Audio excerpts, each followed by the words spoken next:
Hey YouTube, Thumbburn Fishing. It's the 2nd of 2024. Had a great Christmas, great New Year. Just went in the local beach up we have, so spent time with family and friends, and awesome. So she's back to another year, I suppose, and watch how quick this one flies.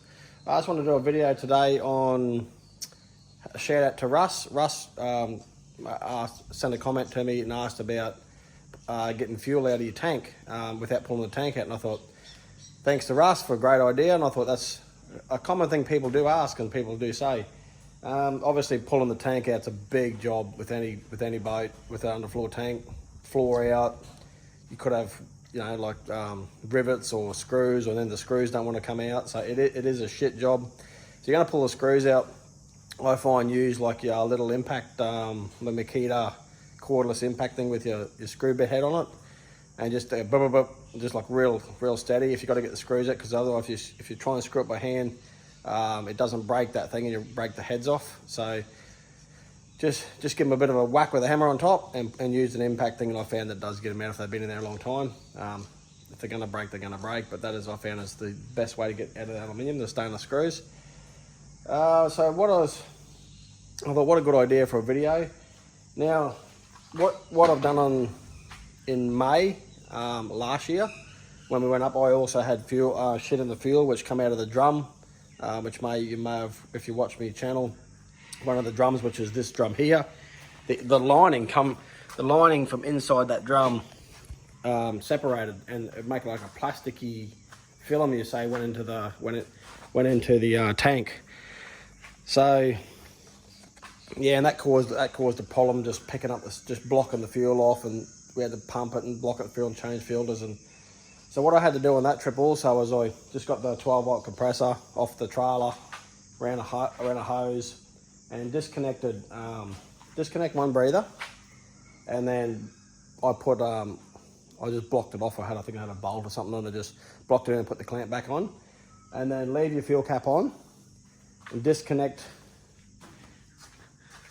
So disconnect that, and then stick the air compressor up the other breather, just by holding it. You can hold it or just stick it in there, or you can clamp it if you wish, but you can hold it if you've got two hands or someone else to help you. But if you can't, just clamp it.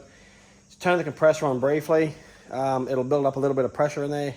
This is most important, to don't over pressurize that. You just want to like turn on briefly until the fuel starts coming out, just till it starts coming out there, out to the pickup line, and then just drain it into a drum. And as soon as it starts dropping off pressure, just give it a little brrr, and it'll start building up again. That's all you want to do.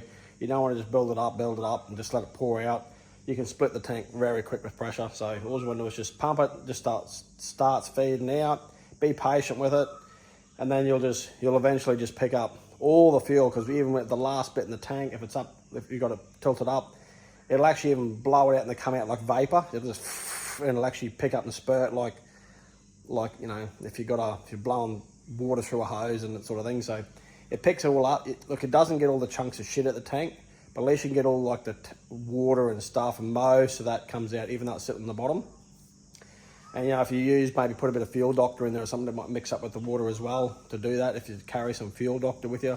I've only just been told that last trip, so I've got heaps of bottles of it now. I've been tipping it in there, and I thought, come home to we washed the boats yesterday afternoon, and I thought, well, practice what you preach. I'm also going to look at my fuel filter, because in May I drained this tank out. I've done maybe 2,000 kilometers or 1,500 or 1,800 kilometers since then on the water through this motor, however many hours that is.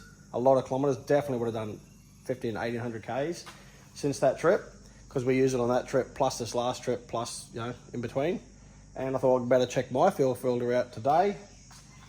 So, and I'm the two now. I've noticed I've still got junk in my, hang on, let's see if I can zoom that in on you. I'll just zoom that down there. In my bowl, it's hard to see, but in that bowl I've got shit as well.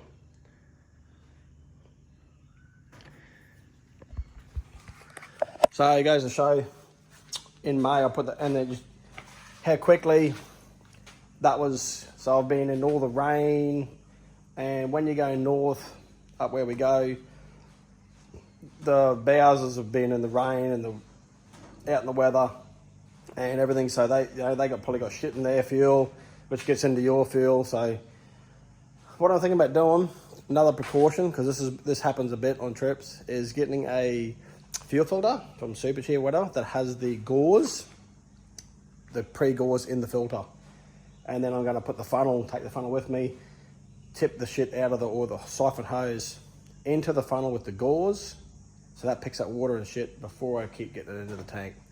Because I go a lot of places and get fuel elsewhere and dust and all the shit that gets in there. Yeah, so just going to say that pressurize the tank, that'll get it out, whack a new fuel filter on it and go from there. That'll get you by for years without having to physically, unless you got metal or something that you can't pick up. Metal can be like shavings or something if you had a new tank or whatever, but that there gets you out of trouble by just doing that with a little bit of pressure. Just 12-volt compressor, block one breather, put the compressor in another breather, leave the cap on, take that off of there and just a little bit of pressure, and that'll get you to drain your tank, put it into your drums, and then you can just then you can look into your drums and see if you got shit fuel or whatever, and tip it back in to get your buy. If you're out of Bowser, you can put fresh fuel in and just tip the drum in and use the top part of the fuel instead of wasting it. So anyway, I recommend I'm going to get a filter and start doing that myself, because I'm finding just by using drums all the time, I am getting some shit and stuff in there. And even the top of the filter, so the top of the steel filter, the Raycor filters, if you get a bit of water in there, that rusts the steel inside, then that steel goes to the bottom. It doesn't always stay clean there. The petrol with a bit of water in there, the moisture inside the fuel, it still rusts inside there. So anyways, it's important to change those out regularly, more regularly than you think. And also go over to, once again, check me. So this is the new battery I put in just before the trip. Just check your terminals over, make sure they're clean. They get green death on them quickly if they got a shit joint. Just check your terminals. Go through all your fuses. If you get a rainy day, it's wet season, get a rainy day, go through your fuses, spray them all with a bit of CRC, pull them out, check the fuses, put them all back in, make sure you know which fuse does what, label them if you have to, because when you're on the river and shit just starts playing up and your bilge pump doesn't work, or your sounder just drops out, and then you don't know which fuse it is, which one, then you start to problem solve. Know your boat, know your fuses. So if you remember Maddie rewired mine, she's done a good job, which makes it definitely a lot better now. So a lot nicer system than what the Quintrex had in there. So it needs a bit of a tight. Oh, look at the big old lure in there. Yeah, so I know which fuses are all in there now, so I'm going to pull those off and get them a spray and check those out. Yeah, so definitely know your boat, know your look, you're gonna, as you see, things happen. They always happen, but it's good to be able to sort it out very fast and get back on the water. I mean, if the weather's shitty, if the weather's just proper shit,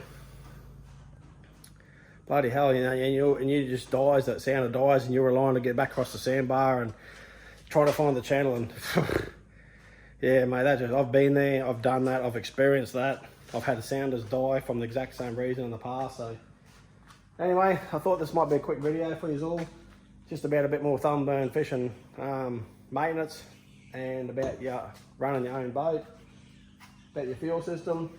There's also a float, and this is your secondary one. There's also another fuel, little high pressure one in there if you own a Yamaha. So that's actually the one that got through your water sensor. There's another little fuel filter here as well that you can check out as well. And also I do know on the Yamaha, right down in here, there's a fuel hose. Now that fuel hose, that goes to a, it goes from there, yeah, I'll show you where it is. Yamaha 70, that there drains the fuel cooler. So you got to turn your key on, screwdriver up through there, turn your key on, it pressurizes and blows any shit that's inside your fuel cooler out. If you've got a 60 or a 70 or even 50, probably the 40s, they'll all have it. Everything will have one of this system where you can clean that out. All 4 strokes should have it. So that's on this side of the motor, that silver thing in there.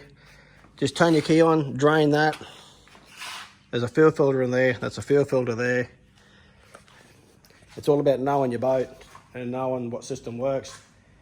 Now, with a 70, 650, 60, all the 4-strokes for the Yamahas, if you start your motor up and it goes knock, knock, knock, knock, knock, knock, knock, knock, knock, that sort of noise, that is that running out of fuel. It's starving for fuel. So you got shit. So what that means is you're starting to get a blockage out of your tank, or one of these is getting filled up. And you'll hear it knock, knock, knock, knock until it picks up fuel pressure. Or if you've unplugged that thing and you haven't got enough thing. So that if you hear that noise and you want any 4-strokes, it's that mechanical diaphragm pump there, which it's got a rocker arm off the cam, activates that. So yeah, that's what that noise is. That's a warning sign you're starving for fuel, or something's about to block it up. All right then, hope that any of this helps for Dunburn Fishing's tips for not getting stuck in your tinny. So thanks very much for watching. One last thing on the video, thanks to my brother-in-law. He's his maintenance schedule's right up there, I can imagine. He jumped in his boat down there on the Christmas over the weekend and just checked his fuel gauge. He's got a Quintrex gauge just like that. He just turned her on, it was reading full. Yeah, turned her on, it was reading full, so away he went, ran out of fuel. Just relying on that gauge, he never filled up his boat. Looks the easy thing to do.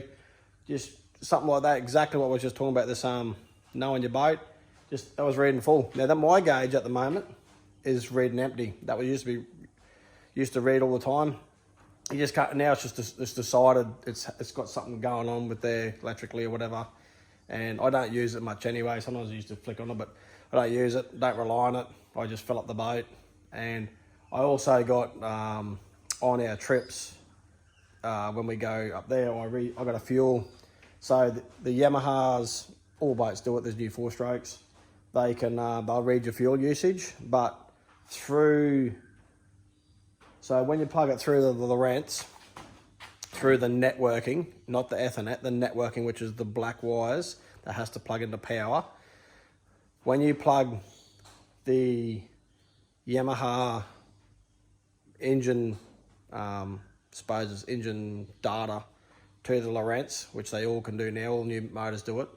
It doesn't record, unless you've got the Yamaha one that comes with it, it doesn't record your usage of fuel. It just tells you what you're burning at the live minute. So you have to have a data, like a information that plugs in line with it, data management, I think it's called data management.